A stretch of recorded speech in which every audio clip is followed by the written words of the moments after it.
Hi అండి. Welcome back to my channel. ఇప్పుడు time అయితే ఈవినింగ్ 4:30 అయింది. ఈ టైంలో అయితే నేను మా పాప యూనిఫార్మ్ అయితే వాష్ చేస్తున్నాను. మన సైడ్ లాగా హ్యాపీగా ఇయర్ మొత్తం ఒకే యూనిఫార్మ్ ఉండదండి. ఇక్కడ నార్త్ సైడ్ వచ్చేసి సమ్మర్‌కి ఒక యూనిఫార్ము, వింటర్ ఒక యూనిఫార్ము. సో, ఇప్పుడు మా పాపకైతే వింటర్ యూనిఫార్మ్ నడుస్తుంది. సో, తను స్కూల్ నుంచి రాంగానే నేను వెంటనే వాష్ చేస్తాను. ఎందుకంటే నేను ఒక్క పేరే తీసుకున్నాను. ఇంకా మార్నింగ్ తీసిన బట్టలన్నీ మొత్తం మడత పెట్టేసి పక్కన పెట్టేస్తున్నాను. పకోడీ అయితే చేశాను. ఇంక పిల్లలకిచ్చేసి ఇంట్లో పనంతా ఫాస్ట్‌గా చేసేసుకుంటున్నాను. ఫస్ట్ అంట్లు తోమేసి తర్వాత ఇల్లంతా ఊడ్చేసుకుంటాను.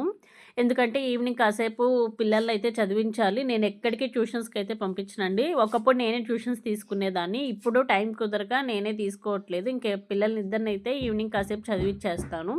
ఆ తర్వాత స్నానం చేయించేసి ఇంక పడుకుంటారండి. ఇక్కడైతే మా చిన్న పాప పెద్ద పాపని చాలా డిస్టర్బ్ చేస్తుంది. ఎందుకంటే పెద్ద పాప పాపం 5:30కైతే లేసిద్ది స్కూలుకి వెళ్ళాలని. అలాంటప్పుడు ఈవినింగ్ 8 కల్లా నిద్రపోయిద్ది. మా చిన్న పాప మాత్రం మార్నింగ్ అంతా నిద్రపోయి నైట్ టైమ్ తనని డిస్టర్బ్ చేస్తా ఉంటది. ఇది మా డైలీ రొటీన్ అయితే.